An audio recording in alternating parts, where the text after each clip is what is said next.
Pozdravljeni! Tudi danes si bomo, kot običajno, v našem komentarju novic ogledali vse tisto, kar se je zanimivega zgodilo, seveda v svetu Formule 1.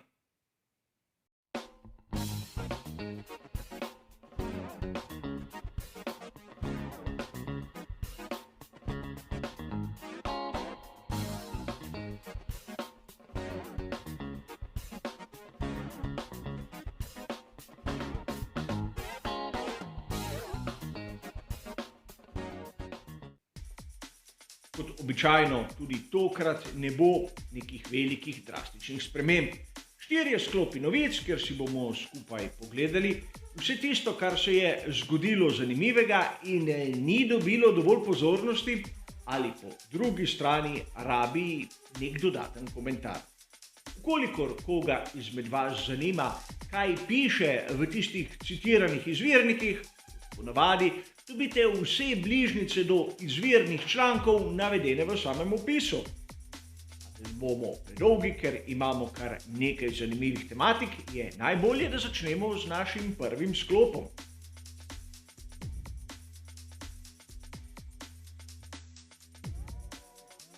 V prvem sklopu bomo našo pozornost najprej usmerili k novici, ki je bila objavljena pred nekaj urami. Članek, ki ga tu uporabljam kot vir, je tisti, ki je bil objavljen na uradni spletni strani Formule 1, seveda 26.10. Govora pa je o uradni objavi sodelovanja med Audijem in ekipo Sauber. Seveda, marsikdo izmed vas je to novico zasledil, ampak tu smo si lahko edini, da vsi viri poročajo o eni in isti novici. In zasledili ste lahko kar nekaj zanimivih dejstev. Namreč, govori se o neke vrste tovarniški podpori Sauberju. In verjetno je tudi marsikdo izmed vas lahko zasledil, da ekipa Sauber bo kar naenkrat postala lahko tudi tovarniška ekipa Audija. Kar nas zopet nekako pošilja v nek začaran krog. Namreč mnogi avtorji so pred leti trdili, da bo Sauber postal tovarniška ekipa Alfa Romeo. Dobro vemo, kaj se je iz tega izcimilo in videli bomo skupaj, kakšna bo razlika tu seveda z Audijem. Kako bodo vstopili tudi v lastniško strukturo Sauberja in konec koncev, kako se bo imenovala ekipa. A da pri ekipi Sauber prihaja do določenega napredka, smo lahko nekako razumeli že konec lanskega leta. Namreč letošnji bolid po dolgem času je prvi, ki ima pravzaprav doma narejen menjalnik in ni oni, ki so jim ga prodali pri Ferrariju. To je pomemben pokazatelj, ki nekako usmerja k temu, da pri ekipi Sauber po mnogih desetletjih bodo prekinili povezavo s Ferrarijem. Videli smo tudi, da niso več hoteli imeti Antonija Giovinazzija v svojih vrstah, ker je bil drugi pokazatelj. Tudi zanimivost, kakšno večjo vidljivost bi imeli, naprimer pri Alfi Romeo, če namesto, da bi se odločili nekako sponzorirati ekipo Sauber, bi svoje ime dali na pogonske sklope Ferrari. Teoretično je možno, videli smo v drugih primerih, a pustimo vsaj Sauber, pustimo sedaj Alfa Romeo ter Audi. Namreč, marsikdo je izpustil, da 24.10. je bilo na spletni strani GP Blog objavljeno nekaj zanimivega. Namreč na strani Zigo Sport je njihov novinar Jack Ploy objavil govorice, ki pa so izjemno zanimive. Le malo manjka, da bo Porsche vstopil v lastništvo ekipe Williams. In to pomeni, da bomo imeli kar 2 nova dobavitelja pogonskih sklopov, seveda v sezoni 2026. Gre samo za govorice, čeprav Ploy zatrjuje, da ima izjemno zanesljive vire, ki pa ostajajo neimenovani. V frazi smo govorili že prevečkrat in kaže nam na to, da moramo biti pozorni. A vseeno tu vidimo rahlo razliko med tistim, kar se dogaja pri ekipi Sauber in onim, kar naj bi se dogajalo pri ekipi Williams. Od lanske sezone naprej Williams ne izdeluje več lastnih menjalnikov. Lahko se začnemo spraševati, kakšne pogonske sklope bo imel Porsche. Namreč iz propadlih pogovorov z Red Bullom smo lahko razumeli, da bi Porsche le sodeloval pri projektiranju in na koncu posodil svoje ime. Kot sem vam že omenil, gre za govorice. Ampak konec koncev, če malce tako razmislimo, bi se dalo zgoditi, da pri ekipi Williams bi lahko v sezoni 2026 videli pogonske sklope Audi z imenom Porsche in menjalnike ekipe Sauber. Seveda, kot sem vam omenil, gre za govorice, gre za izjemno velik fantazijski preskok in treba je tudi omeniti to, da pri Porscheju še niso niti uradno objavili, da vstopajo v Formulo 1. Pojdimo rajše k našem drugem sklopu.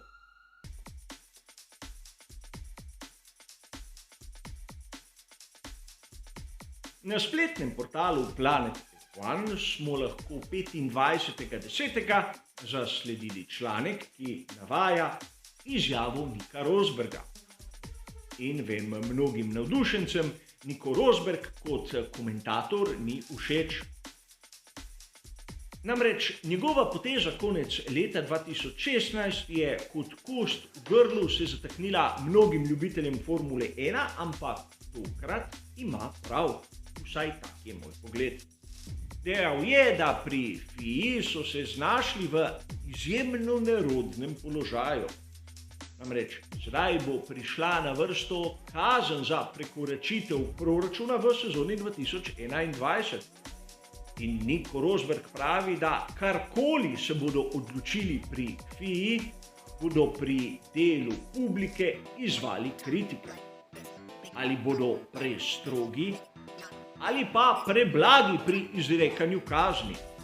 Se bodo pogodili z Red Bullom in Aston Martinom ali bodo šli na proces. V vsakem primeru bodo pri FIA izgubili delček ugleda. To je nekaj, kar je izjemnega pomena, namreč če institucija ni kredibilna, bo lahko zgledalo pri navdušencih, da ne skrbi za upoštevanje pravil.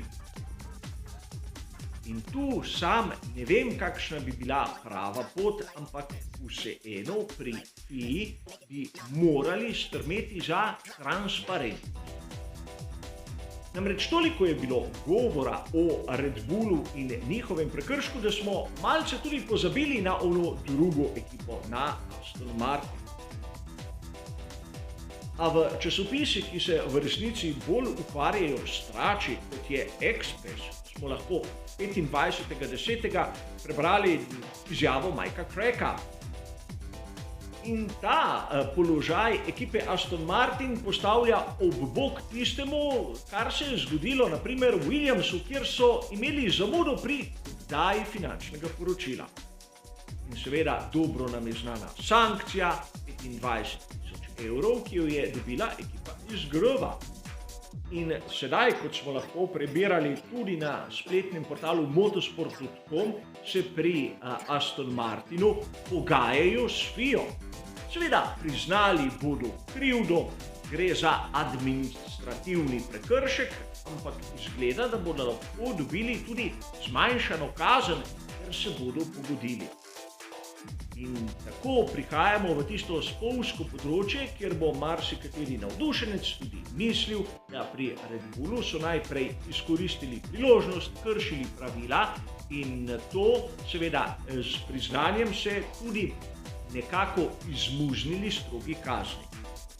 Upam, da bodo pri FIA striktni in da bomo videli res vzorno, transparentno ukrepanje. A o tem seveda se bomo pogovarjali, ko bo čas. In pa je najbolje, da gremo k našem tretjem sklopu.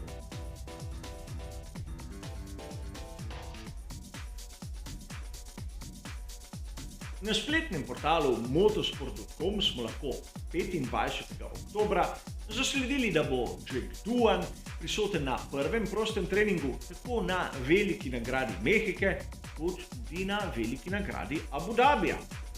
Seveda gre za ekipo Alpine, ker imajo do 31.12. še zmeraj pod pogodbo Oskarja Piastrija, kot je nekako logično, mu ne bodo dali priložnosti.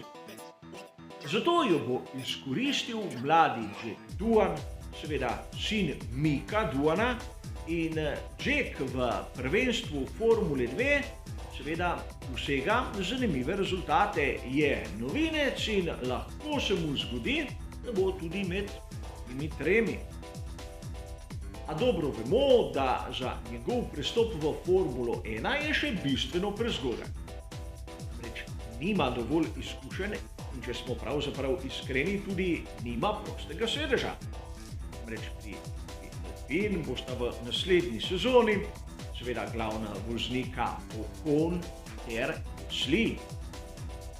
Zakaj bi pa tudi mladega talenta, kot je Doohan, nekako vsilili v višjo kategorijo, ni jasno. Rabi čas, da bo tu zorel in mogoče v prihodnosti tudi postal eden izmed najboljših v svetu motošporta.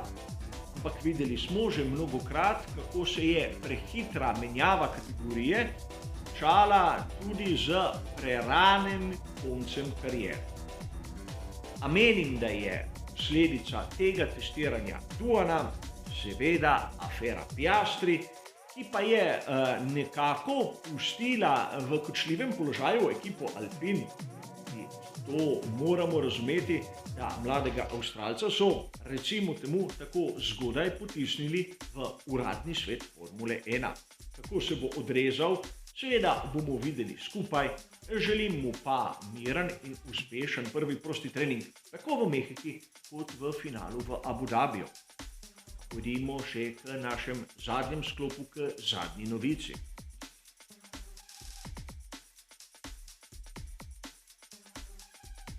Za konec pa še novica, ki smo jo začeli omenjati že na sami veliki nagradi Združenih držav. Na spletni strani RaceFans 25. oktobra smo lahko prebrali, kaj se je dogajalo pri tovarniški ekipi Mercedes.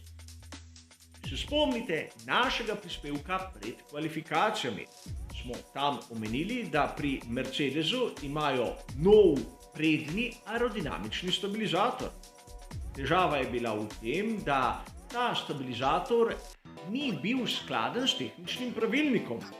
Na tehničnem pregledu pred začetkom aktivnosti na progi je tehnični delegat enostavno povedal, da zadeve pri rešitvah niso prave.